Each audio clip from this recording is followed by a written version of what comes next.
네, 중국을 국빈 방문 중인 문재인 대통령이 시진핑 중국 국가주석과 오늘 세 번째 정상회담을 가졌습니다. 예정된 시간을 20여 분 정도 넘기면서 관계 복원 등을 위한 심도 깊은 논의를 한 것 같습니다. 네, 문 대통령은 확대 정상회담에서 한국과 중국은 함께 협력해 나아가야 할 운명적 동반자라고 강조했습니다. 오늘 정상회담의 의미 두 분의 전문가와 함께 짚어보겠습니다.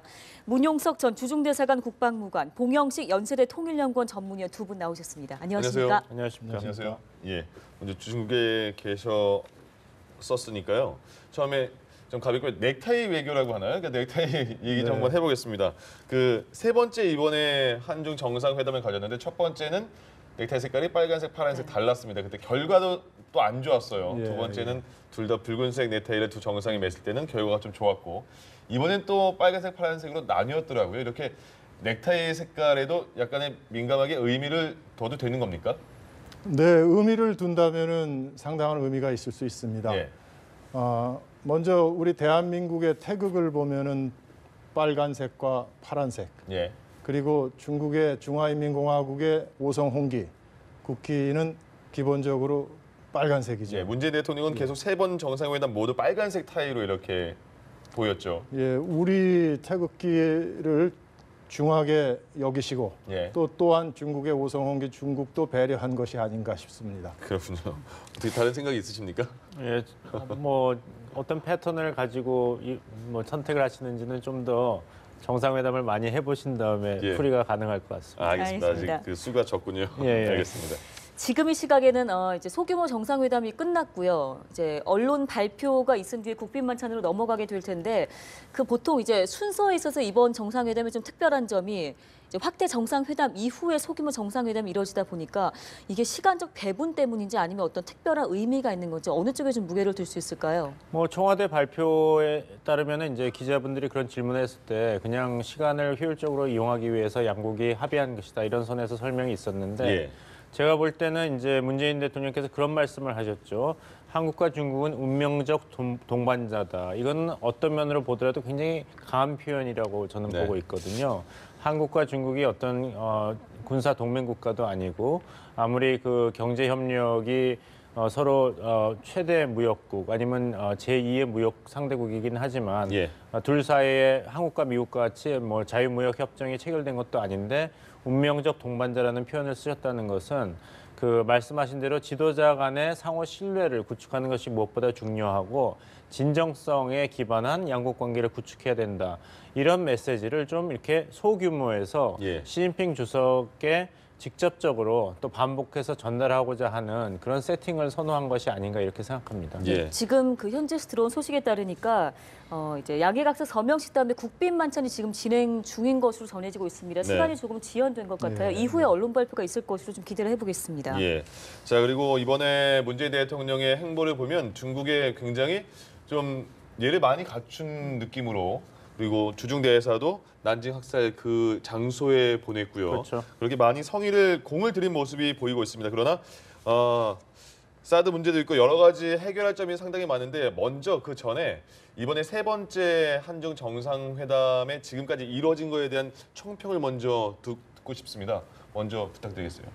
예, 그 두 정상께서 세 번의 만남이죠. 예. 그리고 이번은 국빈 방문으로서 처음 베이징 인민대회당에서 정상회담을 하셨는데 첫 번째는 금년 7월에 독일에서 베를린에서 그 처음 만나셨죠.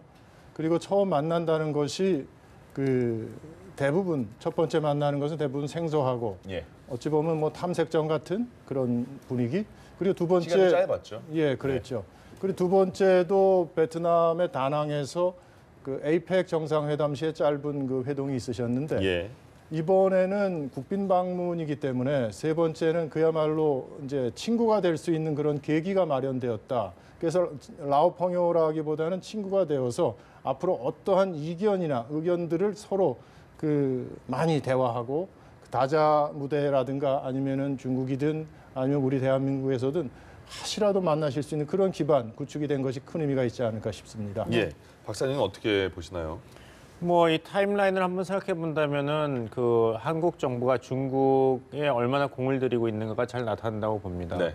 말씀하신 대로 7월, 11월, 그다음에 한 달 남짓 지나가지고 12월에 세 번째 정상회담을 한다는 것을 본다면은 굉장히 상대방을 중요하게 여긴다는 것, 상호 존중한다는 것이 굉장히 잘 드러나지 않습니까? 예. 그 짧은 기간 동안에 세 번의 정상회담 동안에 사드 문제뿐만 아니라 여러 가지 문제가 또 논의됐을 텐데 그 중에 하나가 이제 아무래도 북핵 문제의 평화적 해결을 어떻게 양국이 노력해서 성사할 것인가 이것이 있었을 것이고 또 한국과 중국은 사실 안보 문제도 중요하지만 경제적으로 서로 대단히 중요한 파트너이기 때문에 예.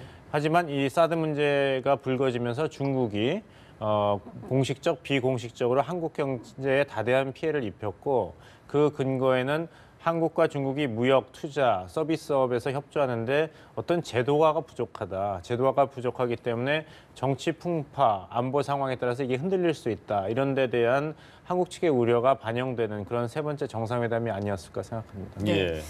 이번 정상회담에서 역시 관전 포인트 세 가지로 압축을 해서 얘기를 할 수 있겠습니다. 첫 번째 이제 사드 관련해서 언급이 있을 것인가였었고, 네. 두 번째 이제 북핵 대화 분위기가 조성될 것인가였고, 세 번째 이제 한중 FTA 경제 관련 얘기였을 텐데요. 첫 번째 사드 관련해서 직접적으로 이제 거론된 것은 없는 것으로 전해지고 있는데 아직 이제 소규모 정상회담의 결과 브리핑이 없다 보니까 관련된 내용이 좀 거론이 비슷하게라도 됐을지 어떻게 예측하십니까? 글쎄요, 사드의 시효자도 양국 정상 어느 분도 말씀을 안 하셨지만 네. 시진핑 주석은 이제 모두 발언에서 지금 모두가 아는 이유 때문에 양국 관계가 후퇴되었다 했는데 그렇게 된다면 사드 문제를 언급한 걸로 봐야 되는 거 아니에요? 지금 모두가 아는 이유. 예, 저만 자체가- 모르지는 않을 테니까 예. 모두가 아는 이유라면 한 가지밖에 없겠죠. 예. 일단 언급이 되고. 소규모 정상회담에서 좀 관련된 언급이 있었을까요? 네, 구체적인 내용이 좀 나왔을까요? 확대 정상회담에서는 말씀하신 것처럼 그 모두가 아는 그러한 정도 표현을 했지만은 예. 소규모 정상회담에서는 아마 북핵 문제하고 그리고 사드 문제라든가 이런 거에 대해서 비교적 허심탄회한 의견 교환이 있지 않았을까라고 우선 추정해 봅니다. 예. 예. 자, 시진핑 주석이 이제 확대 정상회담에서 말씀하신 것처럼 사드 문제는 이 정도만 언급을 이제 했습니다. 이제 소규모 정상회담에서 어떤 얘기가 나올지는 아직 모르겠는데요. 문 대통령의 방중 첫날에 양국 관계 개선을 위해서 처음에 언급했던 것처럼 굉장히 정성을 많이 보였습니다. 난지각색 문제도 그렇고. 근데 이런 노력이 시진핑 주석에게 어느 정도 효과를 봤다고 보십니까? 어떻습니까? 뭐 아직 그 정상회담에 대한 이제 평가라든지 공식적인 논평이 없기 때문에 제가 말씀드리기는 굉장히 조심스럽습니다. 예. 그렇지만 문재인 대통령께서 이제 난징 학살 80주년 그 기념일이 끼어 있는데도 불구하고 어떻게 해서든지 연내에 세 번째 한중 정상회담을 실현해야 된다. 예.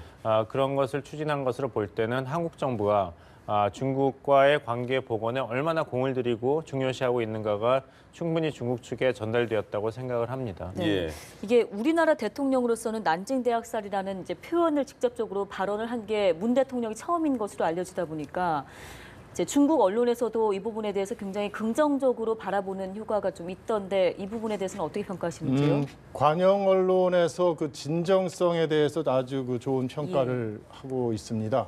근데 그 시 주석께서도 그런 평가를 하시리라고 보지만 우선 관영 언론에 앞서서 많은 중국 인민들의 반응이 이 중국의 80년 남경에서의 그 대학살에 대한 기억, 역사에 대한 것들을 물론 역사를 기억하고 앞으로 미래를 향해서 나아가야 되지만은 그러한 거에 대해서 진정성을 보여주었다 예. 하는 것에 대해서는 중국 인민들이 많이 평가하리라고 보고 있습니다. 예. 제가 우려하고 있는 것은 이게 네. 중국 측에 대해서는 굉장히 좋은 메시지를 전달한 건 사실입니다. 중국 인민이 가장 중요하게 생각하는 예. 그 어두운 과거의 상처에 대해서 공감을 표현했다는 것은 이 문재인 정부의 핵심 키워드인 인간 중심 외교 이것의 성공적인 어떤 접근 방법이라고 볼 수 있는데 이 한국이 중국과 외교를 하면서 중국만 바라보는 게 아니라 미국과 일본이 일본도 있는데 있고요. 예. 앞으로 이제 북핵 문제에 대해서 전략적으로 또 군사적으로 효과적으로 대응하기 위해서는 아무래도 한미일 간의 안보 협력이 필수적입니다. 거기서 또 핵심적인 부분이 뭐냐면은 지금 현재 어떤 정보 공유라든지 그 연합훈련에서 일본과 한국 간의 그 역사 영토 문제가 남아 있지만 예. 결국에는 안보, 경제, 문화 교류 문제에서는 협력한다는 이 투트랙 정책이 내실화가 돼야 되는데 자꾸 이런 식으로 과거 문제가 다시 전면에 등장을 한다면 한국이 본의 아니게 이런 투트랙 정책, 그 현실주의에 입각한 투트랙 정책을 일본과 효과적으로 펼쳐나가는 데는 또 이게 브레이크가 걸릴 수도 있겠습니다. 예, 네. 그런 것도 언급하는 언론도 지금 뭐 나오고 아마 있더라고요. 문 대통령께서도 굉장히 고민을 하셨기 때문에 예. 마지막에 그래도 이야기를 하자고 이제 결정을 하신 게 아닌가 이렇게 생각합니다. 예, 난징 대학살 거기 뭐 주중 대사를 파견한 거에 대해서는 시진핑 주석도 확대 정상회담 이후에 고맙다는 그런 표현을 한 것으로 지금 나오고 있습니다. 그리고 양자가 말씀하신 것처럼 사드 문제에 시옷은 꺼내지 않았으나 시옷은 언제 나올지 모르겠으나 그것 때문에 공동 성명 채택을 뭐 하지 말자 이렇게 합의를 본 것으로 전해지고 있잖아요. 예. 그래서 언론 성명이 이제 나올 것 같은데 이런 게 보통 흔한 일은 아니고 우리나라도 중국과의 관계에서 23년 만에 있었다고 하던데요. 그때 왜 김영삼 대통령과 장제민 주석이 이제 회담을 한 이후에 예. 그때 이제 한국 정부의 입장이 조금 어렵게 된 측면이 있었죠. 뭐냐면 이제 장제민 주석이 이제 일본의 과거사 반성 노력이 너무 부족하다 예. 이런 비판을 했을 때 김영삼 대통령께서 동조 공감하시면서 이런 반성하지 않는 일본의 버르장머리를 고쳐놔야 된다 이런 식의 발언을 하셨기 때문에 그것을 이제 공동선언에 어떻게 포함시킬 것인가도 굉장히 곤란한 문제 중에 하나였다고 제가 기억하고 있습니다. 예. 네. 이번에도 사드 문제에 대해서 봉합이냐 해결이냐 그렇다면은 이제 중국 측에서 어떤 새로운 요구를 했는가 왜 산불로는 부족 산불이 입장 표명이 아니라 약속으로 해라 그런 예. 요구했다는 설도 있고 또 산불 더하기 또 일한 음. 그 운영에 제한을 둬야 된다는 요구를 했다는 설도 있기 때문에 이것을 어떤 공식 선언에 문자화하기에는 양국이 부담스럽지 않았는가 이것이 그 따로 그 기자회견을 하고 예. 공동선언문을 채택하지 않기로 한 결정의 배경이라고 생각합니다. 네, 이러한 결정에 있어서 청와대는 서로 입장을 배려하는 지혜를 발휘한 것이라는 입장을 밝혔는데요. 어떻게 보시는지? 예, 저도 공감합니다. 그 한국 측의 입장, 사드에 대한 입장 그것은 분명히 우리 대한민국의 북핵이나 미사일의 위협으로부터 대한민국의 생존에 대한 문제이고 예. 또 중국 입장에서 주장하는 것은 사실 미중 관계 속에 미중 관계의 틀 속에서 봐야 되지 않을까. 그래서 미중 관계 속에서의 전략적인 이해관계의 상충 그러한 그 분명히 입장이 다른 예. 그러나 우리 입장에서는 분명히 여기에서 역지사지를 해야 되지 않는가 이런 생각을 하는 겁니다. 그러다 보니까 공동 성명에 나오는 것보다 오히려 각자의 주장, 이견을 내놓고 그리고 나서 앞으로 계속 토의하고 의견을 나누면서 그 나름대로 개선 발전시켜가는 것. 그렇게 하기 위해서는 결국 북핵 미사일 이 문제가 예. 어떻든 간에 어느 시기인가는 잘 해결이 되어야 그렇게 되면은 나중에는 자동적으로 사드의 추가 배치라든가 아니면 사드 기존 포대에 대한 것들도 또 다른 조치들도 있을 수 있는 것이 아니겠는가 하는 예. 그렇게 보는 겁니다. 말씀하신 것처럼 이제 북한이 미사일을 쏜 얼마 후에 바로 한중 정상이 만난 겁니다. 그래서 북핵 문제에 대해서 북한 미사일 문제에 대해서 굉장히 논의가 이루어지는 걸 우리도 바라고 있는 그런 상황. 그런데 북한에 대한 자세가 중국과 한국이 조금 차이가 있지 않습니까? 그걸 어떻게 좁힐 수 있고 어떻게 접근을 해야지 맞다고 보십니까? 글쎄요, 근데 문재인 정부 내부에서 여러 가지 다른 목소리가 나오고 있습니다. 예. 한미 간에 또 일본까지 포함해서 북한에 대해서 제재와 압박을 계속 꾸준히 가함으로써 북한이 비핵화를 전제로 한 대화의 장에 나와서 북핵 문제를 외교적 평화적으로 해결한다. 이것이 한국 정부가 지지하고 있는 입장이면 분명합니다. 예. 하지만 이번에 전 이해찬 국무총리의 발언에서 보듯이 문재인 정부가 중국과 러시아 정부가 제기한 쌍중단 그리고 쌍궤 병행에도 입장을 같이 하고 있다 이런 목소리도 나왔지 않습니까? 네. 청와대는 이것이 개인 발언의 차원이라고 이제 진화에 나섰습니다만 예. 아무래도 문재인 정부에서 이제 취임 이후에 중국 특사로 가신 분이고 그리고 중국의 시진핑 정부와 어떤 대화 채널에 일정 부분 책임을 지고 있는 분이 이런 발언을 하셨기 때문에 개인적인 견해라고 이렇게 그냥 치워버리기에는 한 번 더 곰씹어봐야 되지 않을까 생각합니다. 예. 문제는 이제 그만큼 한국 정부가 취할 수 있는 입장이 곤란하다는 것이죠. 제재와 압박을 통해서 북한이 대화의 장으로 나오면 좋지만 제재와 압박이 진행되고 있는 상황에서도 북한의 이런 탄도미사일 실험이라든지 핵실험은 계속됐습니다. 또 한편으로는 그러면 쌍중단을 한다면은 과연 한국의 가장 중요한 전략적 자산인 미국과의 동맹에 금이 가기 때문에 예. 그다음에 한국의 공신력에 이제 타격이 가는 것이죠. 그렇다면 한국이 과연 한반도 정세의 평화적 해결을 위한 운전석에 앉을 수가 있는 것인가? 아니면은 한국은 한국의 소외, 코리아 패싱이 더 악화되지는 않을 것인가? 이런 우려도 있는 것입니다. 예. 어떻게 본다면은 이런 혼선, 여러 가지 목소리가 나오는 것이 그만큼 한국이 취할 수 있는 외교적 전략적 입지가 제한적이라는 것을 반증한다고 봅니다. 네, 얘기해 주신 것처럼 이제 대북 제재와 압박의 수준 관련해 가지고 양국 간의 의견 교환이 어느 정도까지 접점을 찾게 되고 어떤 입장을 발표할지가 관심이 집중되는데 이게 지금 정상회담 하루 앞두고 이제 틸러슨 국무장관의 네. 발언이 또 과연 이번 두 정상회담에 어느 정도 의견 교환에 영향이 있지 않았을까라는 그런 전망도 있던데 어느 정도로 예상해 볼 수 있겠습니까? 우선 양국 정상 간의 그 확대 정상회담이라든가 소규모 회담에서 이것이 정식 의제로 채택되지는 않는 겁니다. 예. 예. 그러나 이제 이 소규모 회담이나 혹시 만찬 가운데에서도 충분히 대화의 소재가 될 수는 있겠지만 예. 그러나 이것이 그 미 틸러슨 국무장관의 발언을 잘 보면은 또 거기에 어젠가 오늘인가는 국무부에서 국무부 대변인도 또 이견을 발표를 했고 예. 또 백악관에서 발표한 내용하고도 약간의 차이는 있습니다. 그러나 이것이 서로 다른 그 백악관과 국무장관 간의 완전히 다른 메시지라고 보기는 어려울 거로 봅니다. 무엇이냐면은 우선 그 틸러슨의 쭉 앞뒤 문맥을 보면 다른 관점을 가지고서 북한이 임해야 그것이 하나의 대화의 조건이 되는 예. 그런 것이고 또 어떤 코디네이션이라고 할까?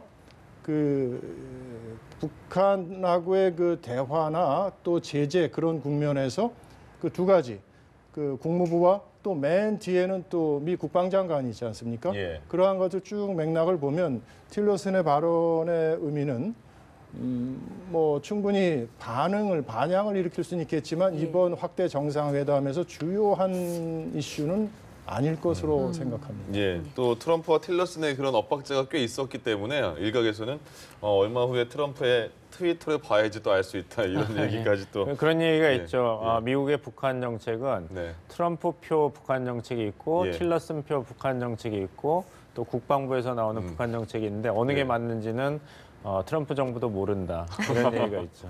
그러네요. 자, 그리고 이제 지금 만찬을 하고 있다고 전해 들었는데요. 만찬도 문재인 대통령이 이번에 중국을 방문하면서 상당히 많이 잘 짜고 잘 준비했다는 생각이 듭니다. 정치, 경제, 사회, 문화 쪽으로도. 만찬에서는 한류 스타들이 또 많이 나옵니다. 최근에 뭐 우블리로 유명해진 네. 우효광 씨와 추자연 부부 그리고 송혜교 씨도 가고 엑소의 멤버도 이렇게 가서 한류 문화를 다시 한번 이렇게 전파하는 것 같은데 이런 분위기는 어떻게 보십니까? 예, 결국에는 이제 그 협력할 수 있는 가장 가능한 분야부터 시작을 해야겠죠. 네.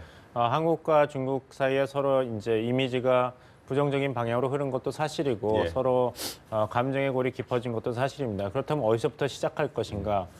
가장 손쉬운 것부터 시작해야 되는데 안보 문제는 아무래도 굉장히 무겁고 또 한국과 중국만이 결정할 수 있는 사안은 아니죠. 예. 그렇다면 남는 분야는 인적 교류 그리고 문화 교류가 있습니다. 그래서 한국의 이미지가 중국 내에서도 굉장히 긍정적이기 때문에 긍정적인 것부터 시작하는 것이 좋고 제가 개인적으로 지금 주목하는 것은 그렇다면 중국이 어떻게 여기서 화답을 할 것인가 어떤 예. 식으로 손을 다시 내밀 것인가 한국이 손을 중요한 내밀 부분이네요. 때 그렇다면 어떤 경제 협력 분야에 있어서 가시적인 어떤 적극적인 태도 변화가 있어야 되는 것이 아닌가 예. 이렇게 봅니다. 네.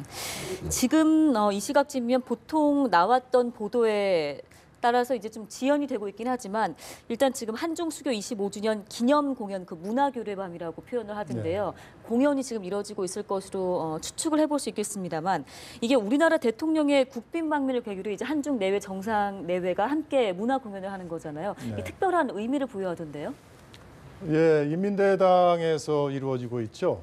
인민대당에서 모든 그 공식 의장 행사, 정상회담 그리고 이 문화 행사들이 이루어지는데 한중 수교 25주년 동안에 기타 다른 국가들도 마찬가지인데 인민대당 내에서 양국 정상이 참가한 가운데서 문화 행사가 이루어지는 것은 제가 중국에서 한 10여 년 근무했지만 본 적이 없습니다. 예. 한중 수교 15주년하고 20주년에도 행사가 있었지만 그때는 정상이 참가한 행사는 아니었고요. 예. 자, 그리고 말씀하신 것처럼 사드 보복 때문에 일단 한국과 중국 관계가 굉장히 서먹해지고 멀어진 게 사실입니다. 이거를 어떻게 봉합하느냐가 이번 한중 정상회담의 목표 중에 하나일 것 같은데 그렇기 때문에 경제도 굉장히 어려워졌고요. 여기서 문 대통령이 마지막 날인가요? 현대차 충칭 공장을 찾는다고 합니다. 이거는 어떤 또 의미를 저희가 부여할 수 있을까요? 뭐 충칭은 이제 시진핑 주석한테는 굉장히 중요한 지역이고 예. 또 일대일로의 또 1대1로가 이제 시작되는 시작하는 그 곳이기 때문에 예.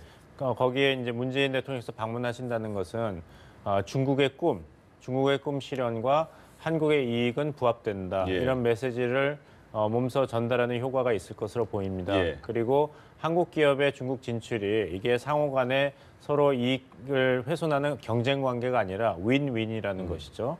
결국에는 중국이 요즘에 계속 강조하고 있는 담론이 열린 세계화이지 않습니까? 예. 이것은 다분히 이제 보호무역주의를 표방하고 있는 이제 미국의 트럼프 행정부와의 이런 어떤 각을 세우기 위한 중국의 담론이라고 볼 수 있습니다. 예. 거기에 이제 한국이 그렇다면은 이런 신시대 그리고 열린 글로벌화 시대를 중국이 이끌어간다 그러면 한국도 협력할 의사가 있다.